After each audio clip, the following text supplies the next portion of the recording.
G'day, g'day. This is the Heroes Podcast. I'm so happy to be back because I have someone here, Kim Speed from North America. How are you, Kim?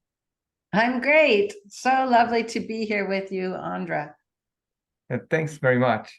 Before we jump in, I wanted to intro you so people actually know who they are going to meet with. I'm been looking forward to this meeting so much because uh, Kim is a brand visibility expert, business mentor, speaker, recipient of the most influential business woman in brand development, and Amazon best-selling author of Branding on a Shoestring. Well, I love that. How to recreate your small business identity and increase sales results in 83 days or less. Very specific. So during her years in the corporate world, Kim worked in advertising as a creative director for some of the biggest global brands like Coca-Cola, TD Bank, Ford, Molson Coors.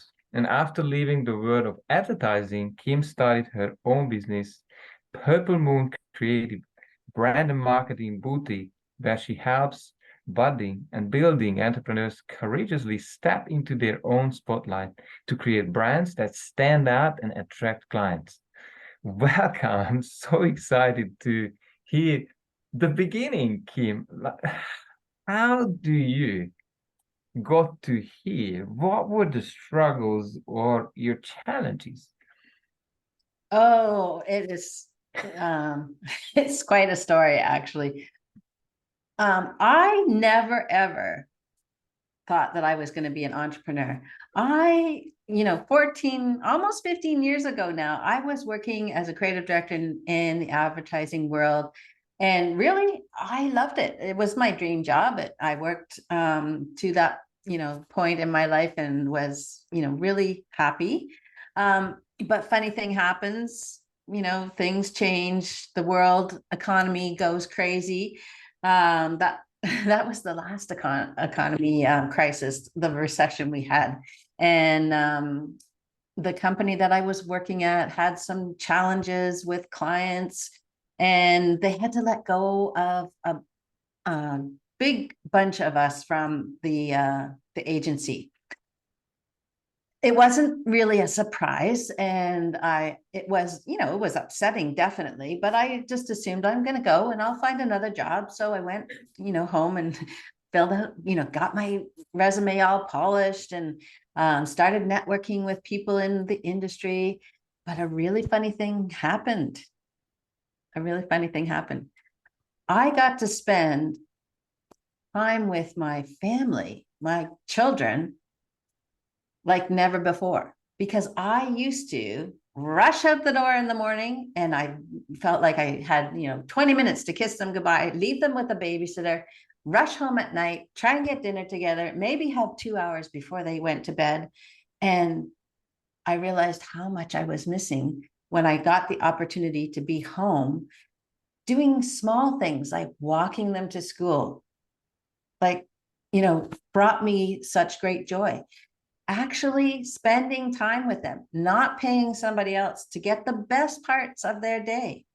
And it was an epiphany to me that, you know what, although I really enjoyed being in the advertising world and I had a lot of fun in it, this gave me an opportunity to see that, you know what, it's time for life to change. And I need to figure out how I can be more present and part of my family's life, because that was really what was important, because you're going to miss those times. They're short years, or they go fast, right? And if you don't embrace them and enjoy them while they're happening, you're going to miss it all. So that was the big message to me in my head that was going around and saying, we have to change this. So, Andra, you know what? I just said, okay, I'm going to do it differently. And I said, I'm going to have my own business. And I hung my shingle out. And you know what? It worked really well for a while because I had a lot of people in my network that gave me projects, and it was great. And I was making a decent amount of money. And this was wonderful. You know what? I have a great business. And then all of a sudden, people started to move on and move in different directions, and I wasn't getting the referrals like I used to. And I hadn't been working on my business enough that I had a pipeline of clients waiting. So I would get a project and then I'd finish it and then I'd get paid. And then there would be this big gap where I wouldn't have any money. And I was like, but I would still have bills. Amazing. Good. Those don't go away. So I had to figure out, is this a real business? Can I, actually do this? Or am I going to have to go back to a job? And at that point, that wasn't really an option I was willing to take. So I had to go and figure it out. And that meant actually going and seeking out expert advice. And I found a business coach. I found a community of people. There's other people just like us, small business owners, people that work by themselves without a team. Amazing. I didn't know this before because I came from corporate. I didn't know about this other world. But when you find it and you find the support in the community, and you actually start to listen and get tips and tricks and learn things, then it started to turn around. So that's kind of my story along the way and how I became an entrepreneur by accident. And Kim, I was just thinking if, some of the audience are sitting in that gap when there is crickets, there is no leads, there is no prospects to talk to. How did you approach it? Or what were you struggling with? Because probably that would really help us understanding what you have been going through at that point. What were the biggest challenges in those gaps? I took for granted that the whole part of working on the business, when you work in a company for somebody else, you have a specific role. And I took for granted all of the people around and the importance of the roles that they played. Right from the administrative support that you would get, the people that would do the technology, even the people that cleaned. Oh my goodness, there's actually people that helped clean. When you have your own business, you wear all the hats. And I took for granted all the people that were bringing business in, those business development people, and how important that was. That is really key. If you're not developing your business on a regular basis, then you're going to have these gluts. So to actually start that, you need to have some foundation. What is your mission? What is it that you do? What problems do you solve? How do you help people? And why would they want to use your services? Those are like, you think that you know them, but until you actually start to write these things down, it's really hard to communicate them to somebody so that they would go, oh yeah, I'd like to hear more about that. Or I think I'm interested. Could you tell me more? Maybe I need your services or your products, right? So I would say you've got to really, put aside all of your thoughts about what you think people know about you, and peel back the layers and really take a moment to sit and think about what you do. So, and I also want you to think about, what are 3 goals that you have for your business in the next year or the next 3 months even? What is it that you want? And I call them economic goals. Like, do you want to get two new clients a month? Do you want to sell 50 products a month? Do you need to get surveys out there with 98% customer satisfaction? These are economic goals, and I want you to have 3 of them. And then I want you to have a deadline. So whether it's 3 months, 6 months, or a year, and I wouldn't go too much beyond that. And I wouldn't have more than 3 goals. And then write those out. And that's what I call my brand mission formula. So have your 3 economic goals, have your deadline, and then the most important part to add to this that makes it actually a mission statement is to have a reason. Why are you in business? Now, we're all in business for 2 reasons. We're in business to make money, and we're in business to serve somebody. If you don't have those 2 things, you have a hobby, not a business. But I want you to think about your simple reason. It doesn't have to be complicated. Like mine is to help business owners attract clients that turn into raving fans. You know, a shoe salesperson could be so that everybody has comfortable shoes to wear. A real estate person could be so that everybody has a home that they love to live in. So that's what I mean by simple. And when you put all those together, it gives you a direction, it gives you a purpose. And if you have a team, it helps everybody understand the mission and keeps you aligned and directed. So that would be my number one thing. And it's really funny because a lot of people think, so you work on branding. And I say yes. And they think, oh, so can you help me with my logo? Can you make my website? What color should I use? And you know what? Those are really important things, but they are not the main focus. I want everyone to realize that there's 2 parts. There's a brand and there's branding.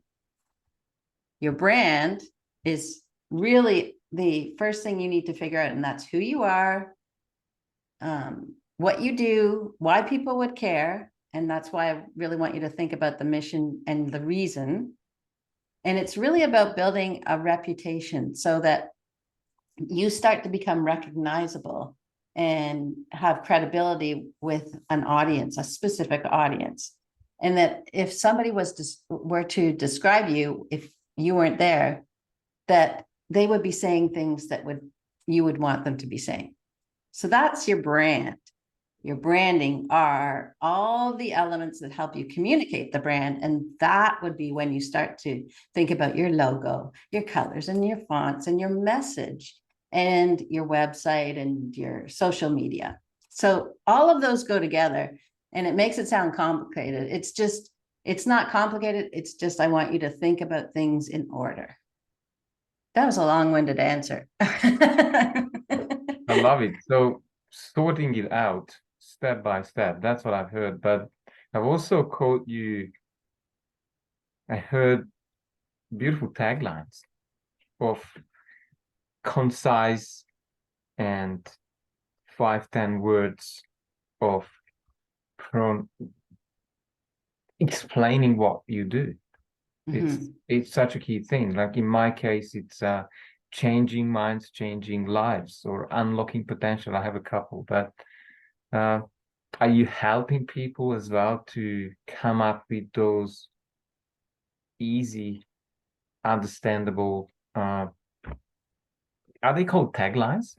They are. And this is really, I'm so glad you brought this up, because when people think taglines, they think of things like Nike, just do it.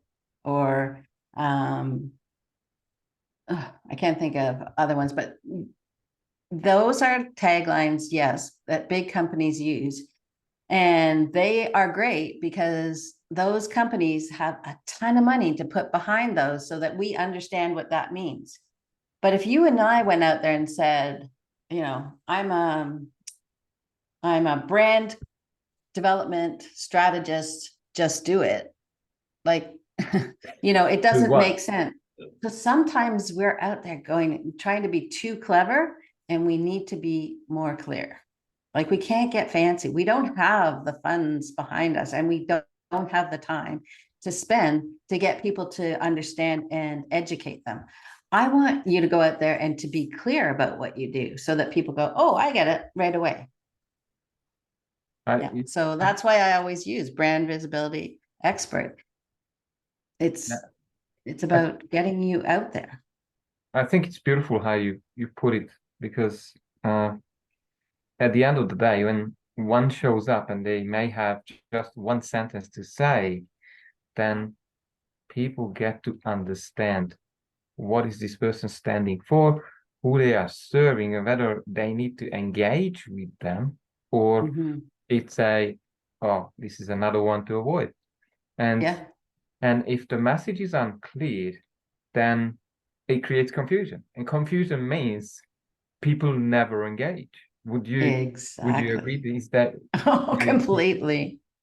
If you confuse someone, it's wasting their energy, and people do not have time to waste energy. It's like putting somebody in the middle of Times Square and you've got all of these messages going around. That's what life is like for everybody now. You're bombarded with millions of messages a day, and your mind is working really hard to sort out what's important.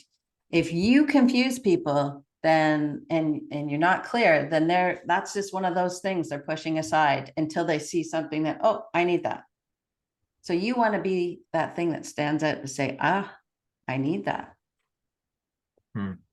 Well, thanks for that. And I guess what I have seen in recent years, and tell me if I'm wrong, there is massive amount of messages. We're bombarded with the notifications, the emails, the social media notifications, all of those things. So what does this mean when it comes to branding to be able to I sometimes call it, how do we cut through this I call noise, or this Mhm. massive amount of distraction that's going on? Well, the first thing and the best thing you can do as a small business owner um, is make it personal. Show people that you're a real person, and use that to your advantage. Think about what the big companies and corporations have to do. They work really, really hard to, hire people that in their commercials and things like that, that actually represent them as people, because people want to work with other people. They don't want to hire organizations and corporations. They want somebody that knows them. They want to feel like somebody knows their name. You have the advantage as a small business owner to have that already and be a person that people can get in touch with. Even if you have a small team, let people know who those people are. We're real people. We help you. You can talk to us. I know your name. That's why personalization is so key right now, too. People love when you know who they are. It's beautiful, and you really have uh, it was a light bulb moment for me because because in this world and I'm wondering how you see it. There is these I, they called virtual assistants, but I don't even like the word. They are actually not virtual. They are human beings, Yes. probably working remotely, but they are as real as flash as anyone else who is maybe on the floor or at the front office. Would you consider have all of them sort of uh, introduced to uh, clients and customers?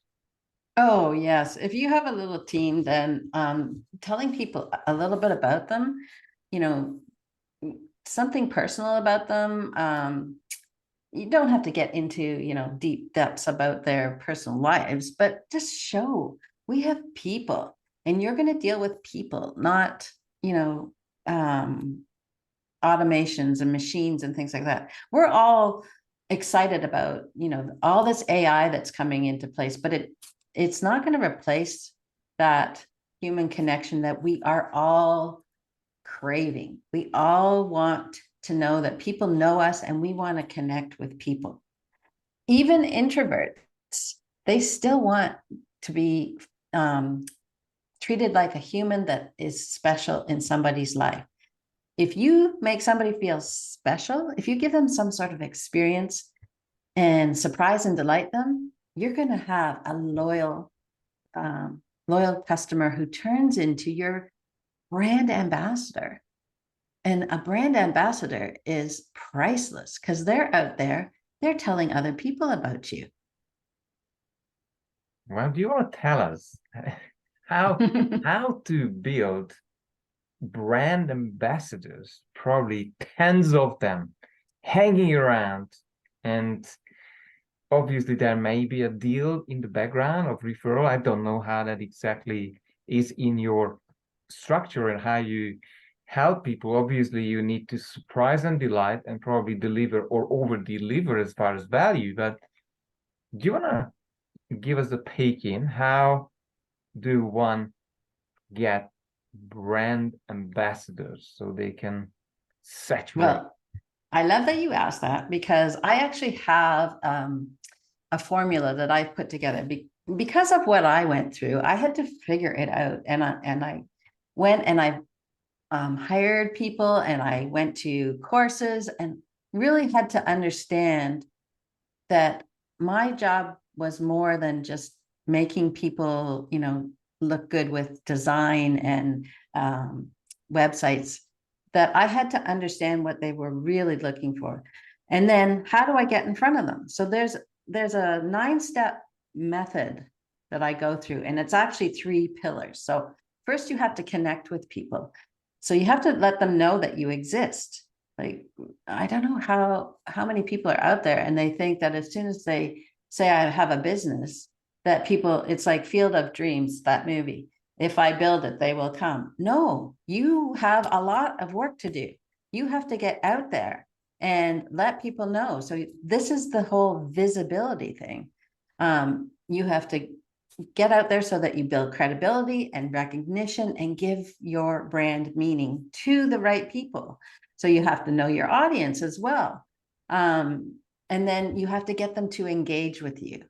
So the first engagement is usually get them to join your world. And to do that, you want to ask for their email. People's emails are one of the biggest assets that they have to wheel and deal with you in the beginning. So you really want their email, and it's like currency. So they're paying with their email. So if you can get that, that's highly coveted. So your step by step is get noticed, get engaged, and then serve them up with a great experience. And give them some of those moments of surprise and delight. I don't know how your particular clients are going to be surprised and delighted, but you're going to know. Is it a special thank you when they sign up? Do you offer a special pre something, every once in a while, just by surprise? Or do you give an added bonus to a package or a product? Think about these things that you can do that make them realize that you're thinking of them. And then when they start to have these great experiences, and that's when they start to go out and become your advocates and say, I had this really great experience. And you have to start to ask them, what was it? What was it that, we did that you really liked? So sometimes you actually have to go back and talk to them. Having conversations, there's that human to human connection again. That is all part of building a brand and getting seen, heard, and remembered. And then asking for the referrals, letting people know you're looking for referrals. Sometimes people don't realize. So I was thinking, who are your clients? How would they know, business owners, people on this call, that they need to contact you?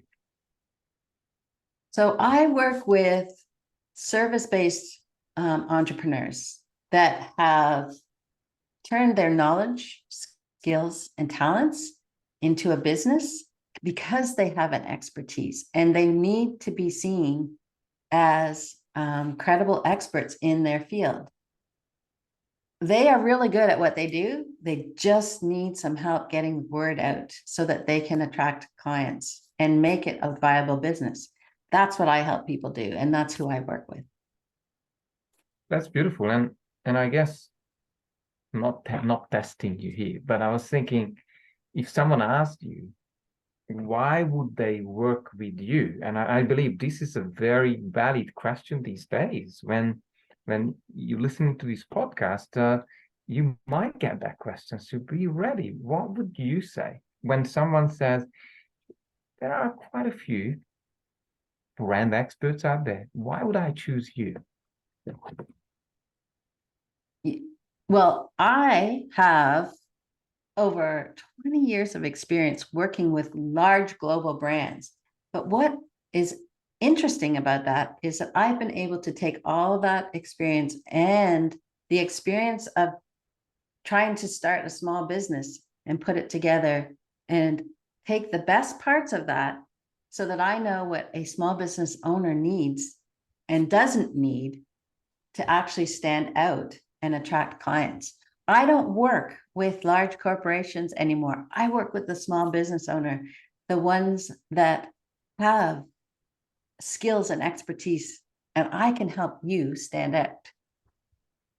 Thanks for that. And I loved how you shared it. And obviously you're ready for that question. And I believe if you are listening to this podcast, get ready because they may ask you about what's unique about you. What are you doing different than anyone else? And I would say, and tell me, Kim, if I'm on the right track. But I think at the end of the day, each of these small businesses, because there are so many in so many niches, I think they kind of need to come up with I call a irresistible offer or a no-brainer type of deal when they cannot say no to engage and maybe tip in to have that experience and maybe build from there. Mm-hmm. Yeah. What would you say? So, yes, definitely. You have to have that entry point that makes it easy for them to test the waters. It's like dipping your toe in to see if it's, just the right temperature, right? And you're not going to be right for everybody. So remember that. Don't try to be right for everybody. That's why I say that I work with people that, are turning their skills into a business. And I work with service-based entrepreneurs. So I don't work with a lot of people that sell products or have physical products. Did I used to? Yeah, that I used to sell, cola. I used to sell beer. I used to sell banking and things like that. So I have that experience. But what I've done is hone in on a specific group of people that so that they see themselves and they know that I understand them. And I offer them different ways to enter my life. So I talked about you want to get people's email. That is definitely a form of currency. And that's a great way for people to start is to get something that so they're paying for you with an email. So think of that as it's like a transaction. And that's the first way to enter into your world.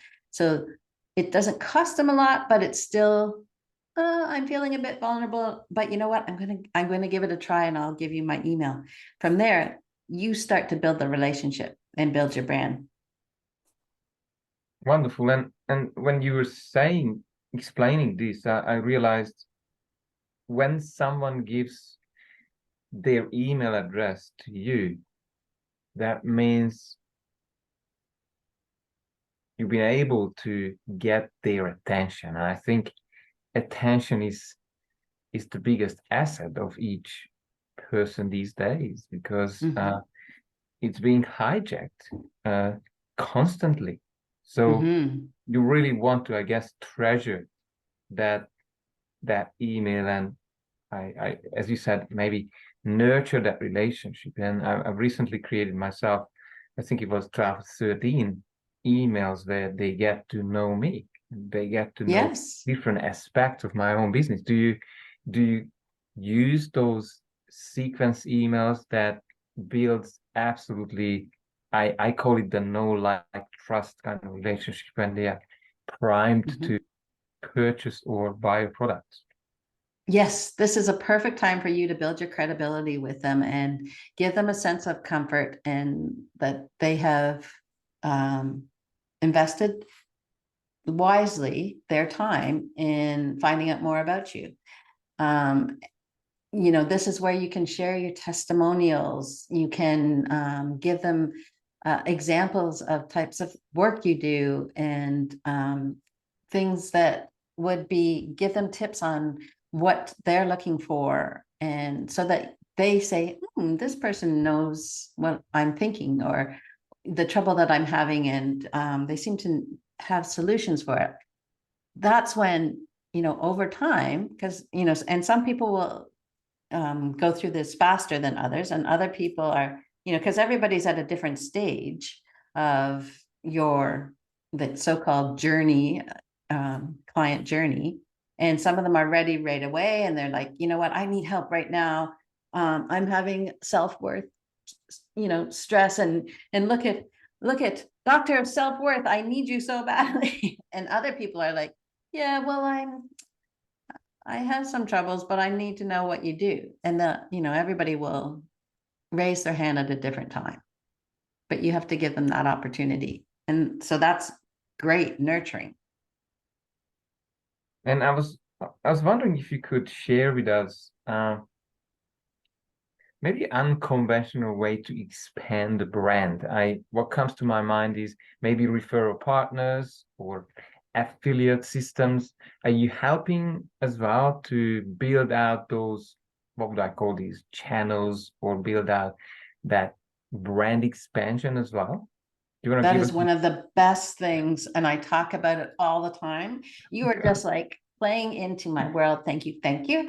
One of the best things a business owner that has a small business can do is find I call them collabs. So collaborative businesses to work with. So people that are similar, they have a similar audience to you, but maybe they sell a different product or service, but it would maybe work really well with you. I was thinking the other day about like, say it's a chiropractor or a naturopath could go to a business that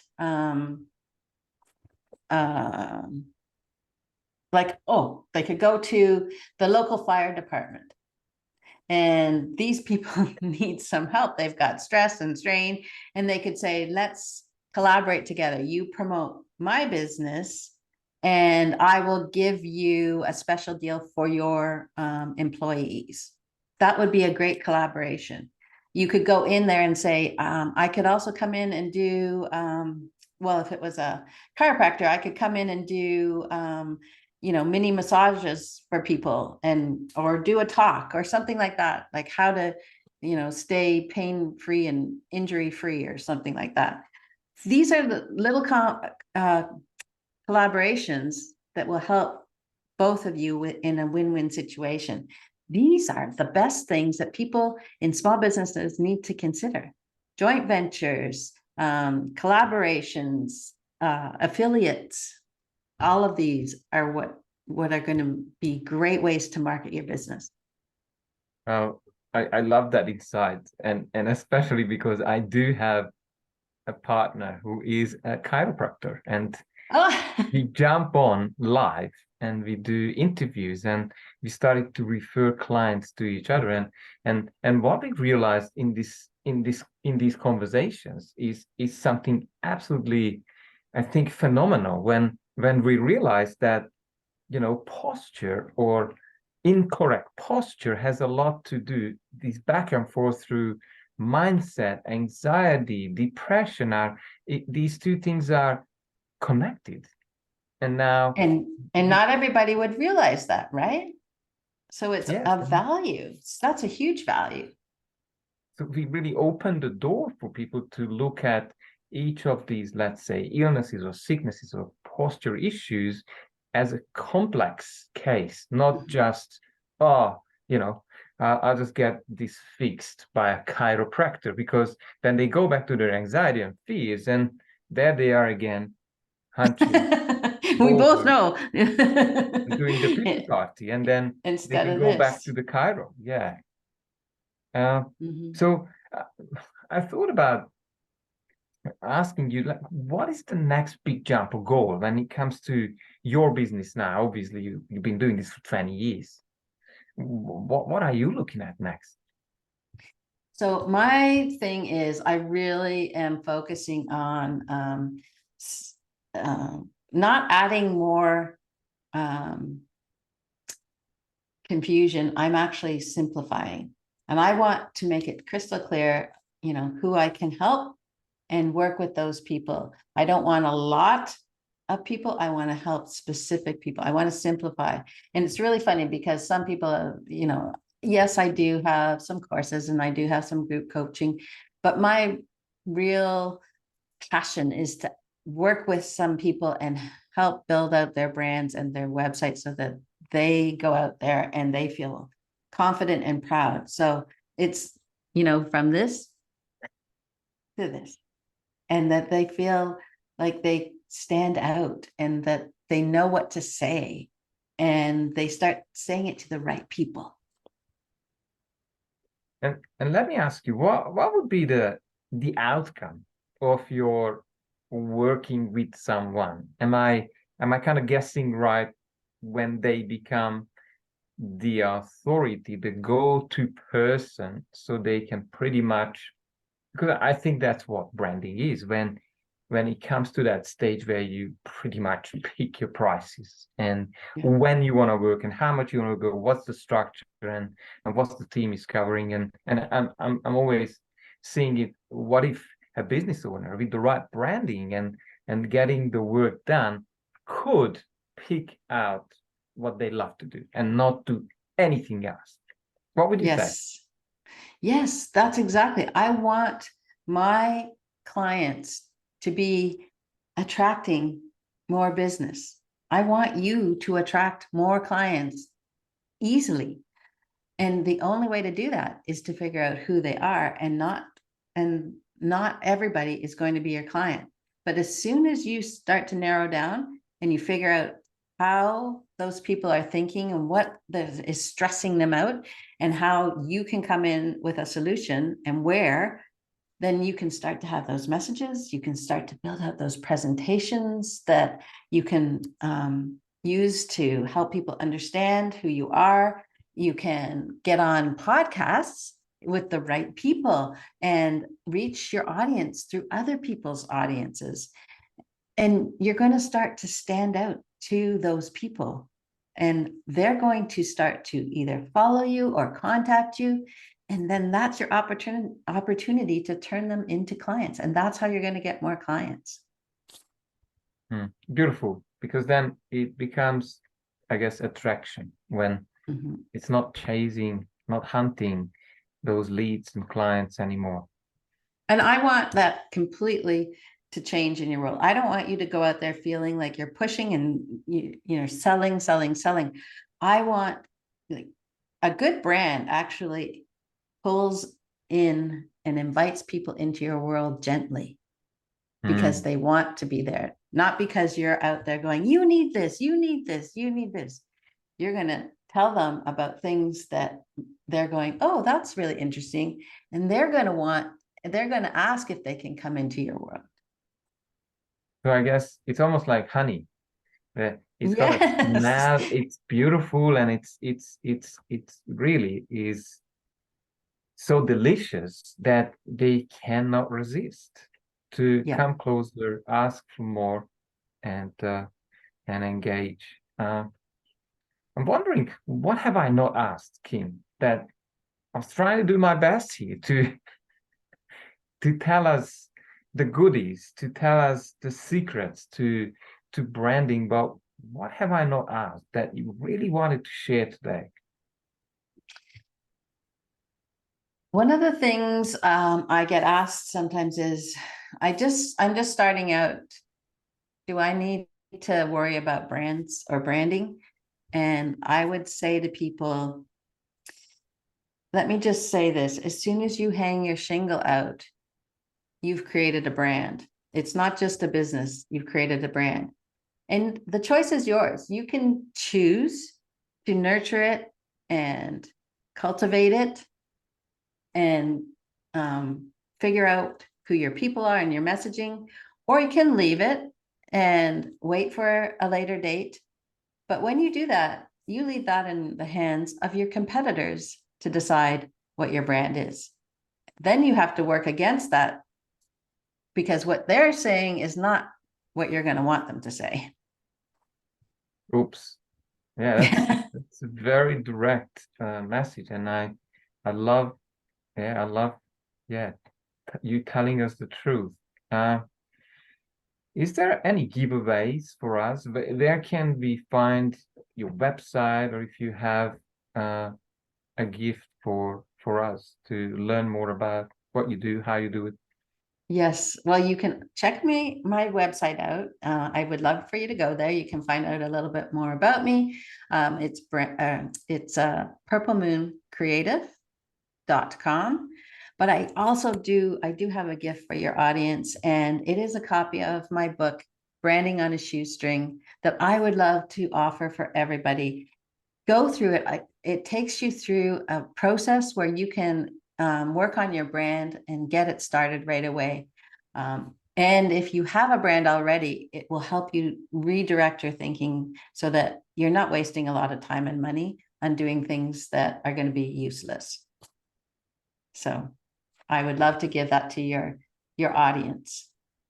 I believe I gave you the link, and if you could share that with them, that would be great. Absolutely, it will be, of course, under the video. One last question. I would love to have this conversation for a few hours, but if somebody is sitting on the fence, not knowing, is this branding, is this starting a business, is this for me? Have you got anything to say to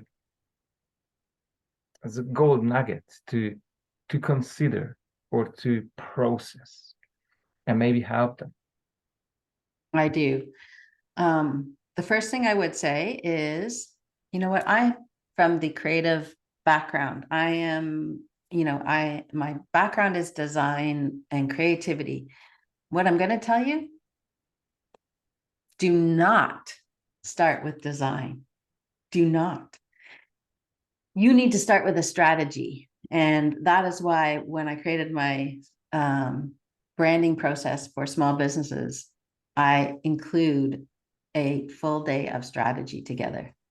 And if you're going to do anything at all, that is more important. You don't need to have your logo. You don't even need to have your website to start. But what you would benefit most from is strategy. Kim, it was speedy. It was concise. It was very right, exactly to the heart of things. I really appreciate your time. It was fantastic to hear your your stories, your expertise, all the gold nuggets that you dropped for us. Thank you very much for your time. And then I hope to see you again. And who knows, maybe we will be collaborating. Yes, yes, I would love to do that. That would be excellent. And thank you so much for having me. Thank you for letting me talk about this topic that is so important to me and I'm so passionate about, and giving me a stage to do that. Thanks, Kim, and see you soon. Yes, definitely. Thanks.